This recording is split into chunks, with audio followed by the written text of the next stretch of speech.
Hello friends, welcome to MPSC trick channel. मी अजय कुमार गोसावी. आज आपण व्यक्तिविशेष हा टॉपिक पाहणार आहोत. याच्यामध्ये बरेच महत्त्वाचे व्यक्ती आहेत. फॉर एक्झाम्पल शरद बोबडे असतील किंवा टी एन शेषन असेल किंवा आणि इतर काही महत्त्वाचे व्यक्ती आहेत. काही इंपॉर्टंट पॉईंट आहेत ते सुद्धा मी तुम्हाला लेसनमध्ये सांगणार आहे.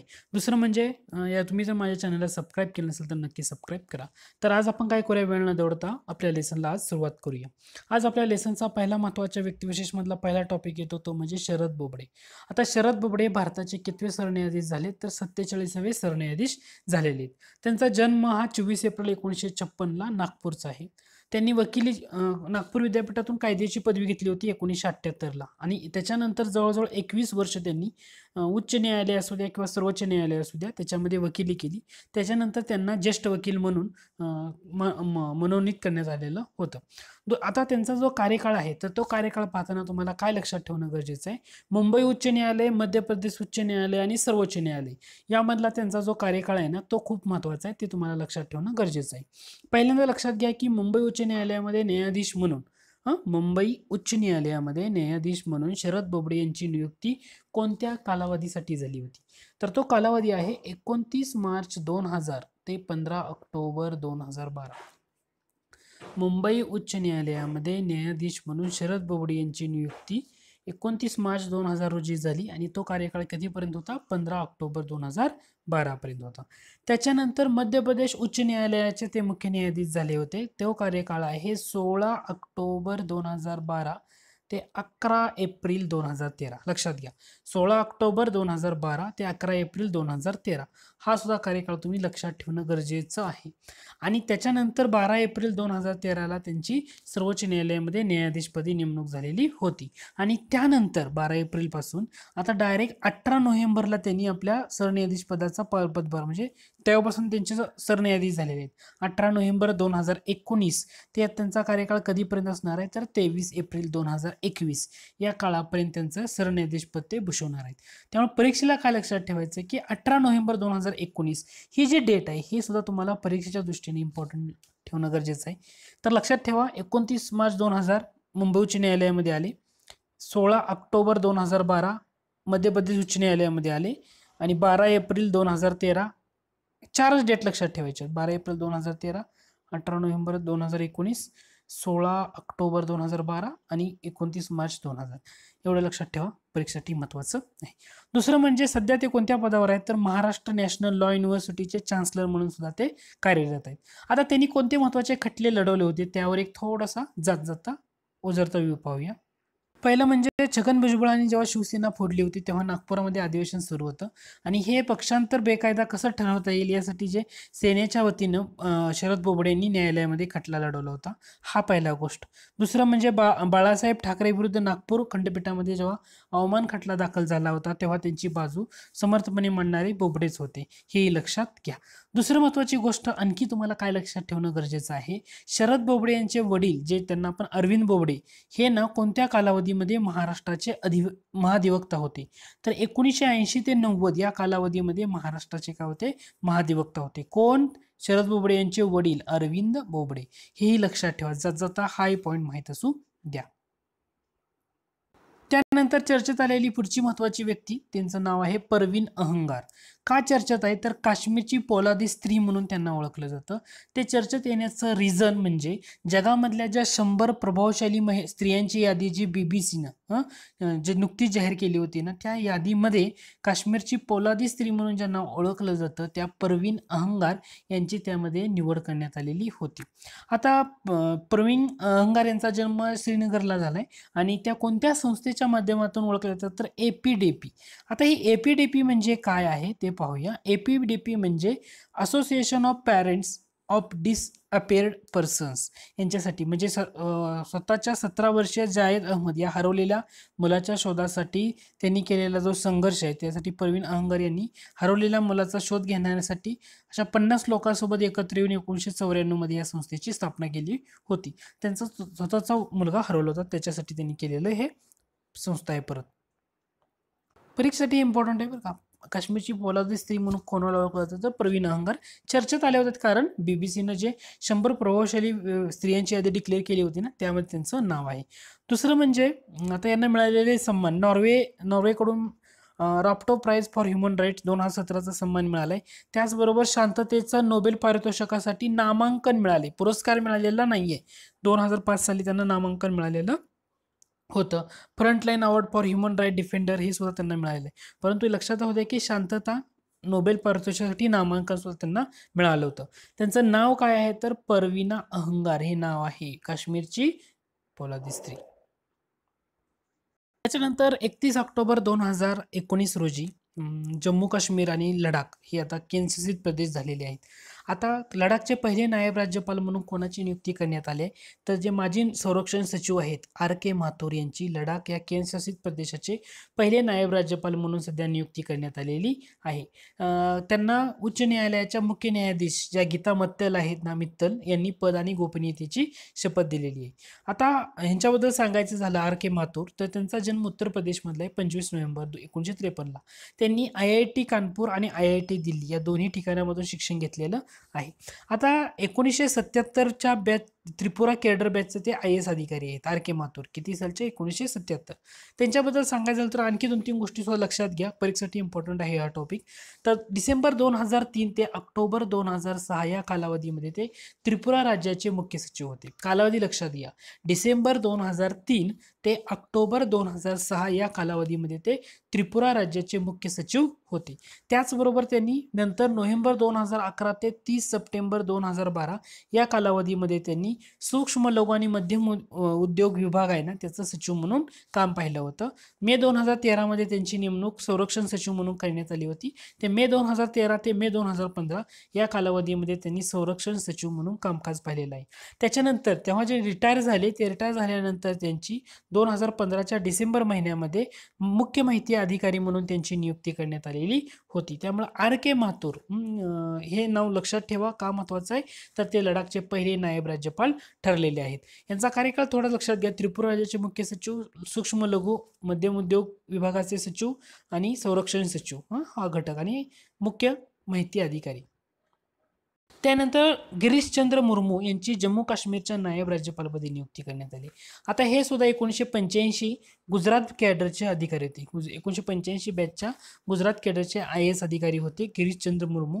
आता हे जम्मू काश्मीर केंद्रशासित प्रदेश जो पहिल्यांदा झाला त्याचे पहिले नायब राज्यपाल म्हणून त्यांची नियुक्ती झाली आणि त्यांनी शपथ घेतली 31 ऑक्टोबर 2019ला. कारण 31 ऑक्टोबर 2019लाच जम्मू काश्मीर हे केंद्रशासित प्रदेश झालेलं आहे. त्यांना शपथ कोणी दिली? गीता मित्तल यांनीच दिलेली आहे. जम्मू काश्मीर उच्च न्यायालयाच्या मुख्य न्यायाधीश आहेत गीता मित्तल यांनी त्यांना नायब राज्यपाल पदाची शपथ दिलेली आहे. आता दुसरी लक्षात घ्या की 59 वर्षीय वयाचे मुर्मू हे भारतातील सर्वात तरुण गव्हर्नर ठरलेले आहेत, हेही जाता लक्षात घ्या. यांचा जन्म हा ओडिशाचा आहे 21 नोव्हेंबर 1959 मध्ये. आता मोदी जेव्हा गुजरातचे जे मुख्यमंत्री होते ना तर तेव्हा मुर्मू गिरीशचंद्र मुर्मू हे त्यांचे अतिरिक्त प्रधान सचिव होते. तर हे लक्षात घ्या. 2015 मध्ये त्यांनी ईडी म्हणजे काय, इन्फोर्समेंट डायरेक्टरेट याचे डायरेक्टर म्हणून सुद्धा त्यांनी काम पाहिलेलं आहे. त्यामुळे गिरीशचंद्र मुर्मू RK माथुर ही दोन्ही नावं परीक्षेच्या दृष्टीनं खूप महत्त्वाची आहेत. नंतर जाता एक पॉईंट तो म्हणजे राज्याच्या राज्यपालाची नियुक्ती राज्यघटनेच्या कोणत्या कलमानुसार होते तर 135व्या कलमानुसार. आणि केंद्रशासित प्रदेशाचा प्रशासक नेमायचा असेल किंवा उपराज्यपाल नेमायचा असेल तर त्याची नियुक्ती राज्यघटनेच्या 239 कलमानुसार होते. म्हणजे 155 कलम हेही तुम्हाला तेवढंच महत्त्वाचं आहे आणि त्याचबरोबर 239 कलम ही त्याचबरोबर आहे.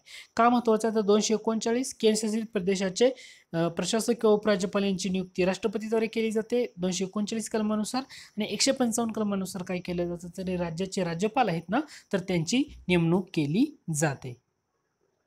त्यानंतर पुढचा पॉईंट आहे ते म्हणजे ज्येष्ठ कम्युनिस्ट नेते दासगुप्ता यांचं निधन झालेलं आहे. दासगुप्ता म्हणजे गुरुदास दासगुप्ता, म्हणजे जे भारतीय कम्युनिस्ट पक्ष आहे भारतीय कम्युनिस्ट पक्ष, भाकप आणि माकप अशा दोन पक्ष आहेत. तर भारतीय कम्युनिस्ट पक्षाचे ज्येष्ठ नेते आहेत ते माजी खासदार गुरुदास दासगुप्ता यांचं निधन झालेलं आहे. लक्षात ठेवायची तारीख कशी आहे माहिती आहे का, जेव्हा जम्मू काश्मीर हे केंद्रशासित प्रदेश झालं त्याच दिवशी त्यांचं निधन झालेलं आहे. ते म्हणजे 31 ऑक्टोबर 2019 हे तुम्हाला लक्षात ठेवू शकता. आता त्यांचा जन्म ना सध्या बांगलादेशामध्ये असलेला जो बरिशाल जिल्हा आहे तर त्या बरिशाल या ठिकाणी त्यांचा जन्म झाला होता 3 नोव्हेंबर 1936ला. जेव्हा भारताची फाळणी झाली त्यानंतर आई वडील आणि ते भावंडासह पश्चिम बंगालमध्ये स्थलांतरित झाले होते, तेही लक्षात घ्या. दुसरे आता काही महत्त्वाच्या गोष्टी ह्यांच्याबद्दल ना बऱ्याच गोष्टी अशा इम्पॉर्टंट आहेत की ते तुम्हाला लक्षात ठेवणं गरजेचं आहे. त्यातली पहिली महत्त्वाची म्हणजे 1985 पासून सलग 5 वेळा ते खासदार होते. 1985 पासून सलग 5 वेळा ते खासदार. आता त्या 5 वर्षाची तुम्ही जर फोड केली तर 3 वेळा ते राज्यसभेवर होते 1985 ते 2000 या काळात. म्हणजे 1985 पासून 2000 या काळामध्ये ते राज्यसभेवर होते. 2 वेळेस ते लोकसभेवर सुद्धा गेलेले आहेत खासदार म्हणून 2004 ते 2014. तर 1985 पासून सलग जसं म्हटले, परंतु 2000 ते 2004 मध्ये नाही.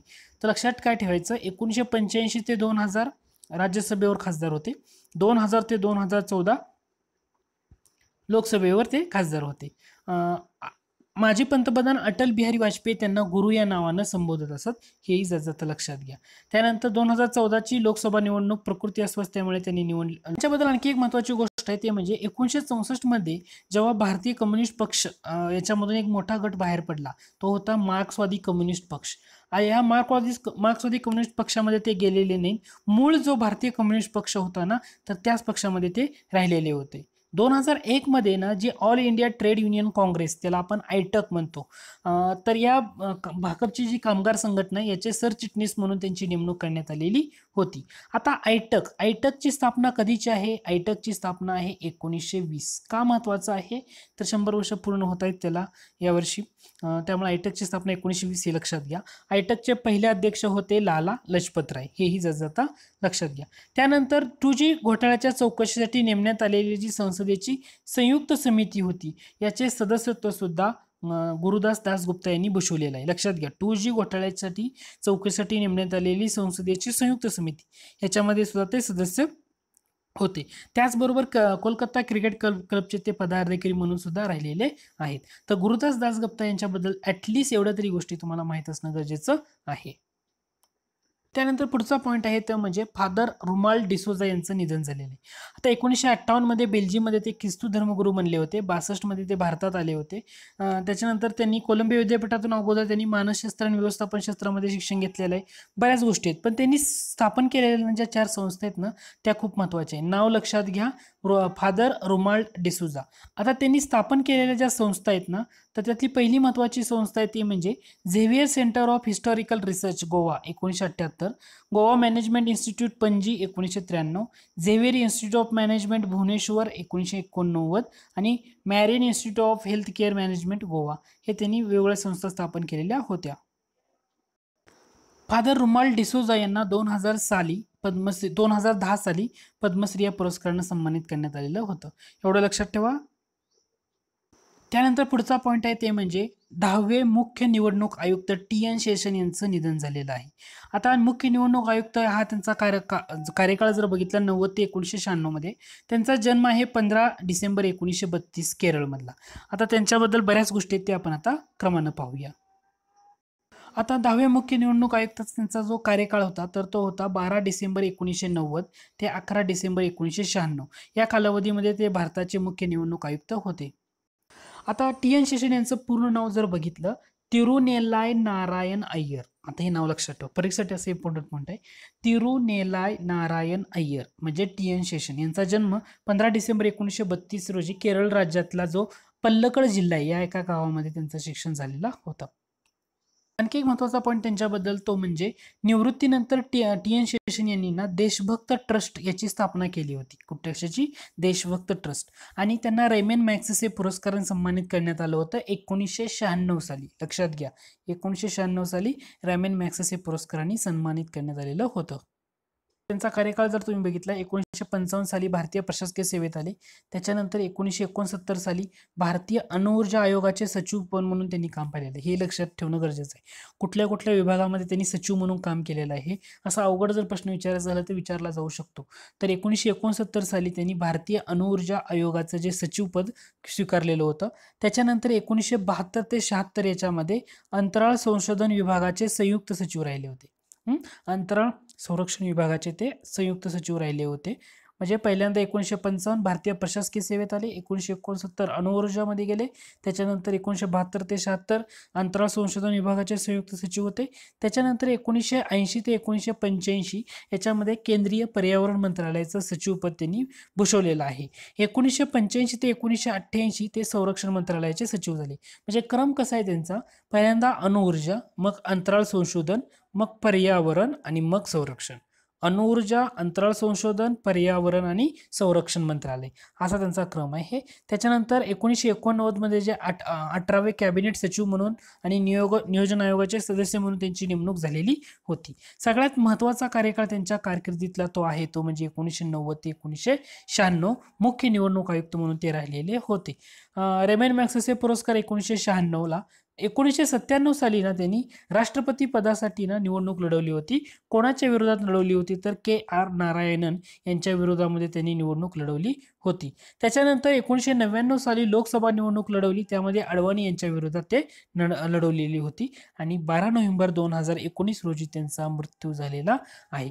तर हा एक त्यांचा कार्यकाळ आहे. TN सेशन जरूर लक्षात ठेवा, परीक्षेसाठी महत्त्वाचा टॉपिक, ह्याच्यावर प्रश्न विचारला जाऊ शकतो. आता त्यांच्याबद्दल जर लक्षात जर ठेवायचं असेल तुम्हाला तर काय गोष्ट लक्षात ठेवणं गरजेचं आहे, तर हा कार्यकाळ जो आहे ना त्यांचा एक्झॅक्ट डेट सहित लक्षात ठेवणं गरजेचं आहे. तो म्हणजे 12 डिसेंबर 1990 ते 11 डिसेंबर 1996. आय थिंक 12 डिसेंबर हा शरद पवार आणि युवराज सिंग यांचा बर्थडे आहे, असं माय प्रेडिक्शन. ओके. त्यानंतर पुढचा पॉईंट आहे ते म्हणजे प्राध्यापक मोहन आपटे यांचं निधन झालेलं आहे. आता हे कोणत्या राजहंस प्रकाशनाचं जे विज्ञान विषयावरचे ना 40 पेक्षा जास्त विज्ञान ग्रंथांचं लेखन मोहन आपटे यांनी केलेलं आहे. यांचा जन्म 5 डिसेंबर 1938ला कुवेशी रत्नागिरी जिल्ह्यामध्ये झालेला आहे.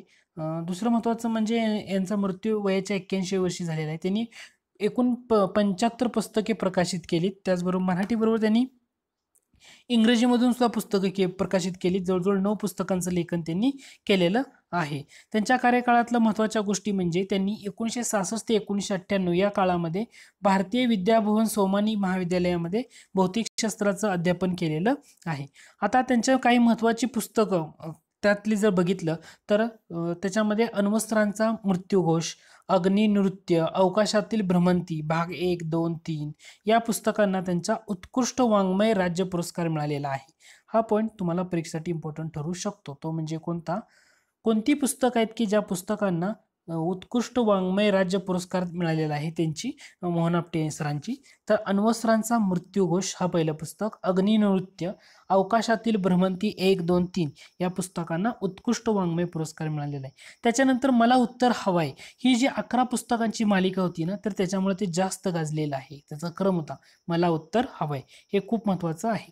त्याच्यानंतर 2005 साली त्यांना एक पुरस्कार देण्यात आला होता, तो म्हणजे भास्कराचार्य यांच्या नावानं दिला जाणारा भास्कर पुरस्कार दिला गेला होता.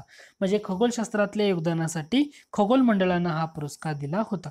तर मोहन आपटे सरांच्या बद्दल एवढ्या गोष्टी लक्षात ठेवल्या तरी मोर दॅन इनफ आहे.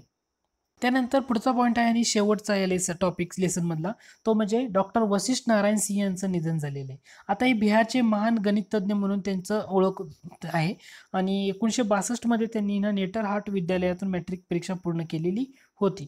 आता दुसरं लक्षात घ्या, महाविद्यालयीन शिक्षण जेव्हा ते घेत होते पाटणा विज्ञान महाविद्यालयामधून, तर तिथे ते वैज्ञानिक जी या नावानं ते प्रचलित होते.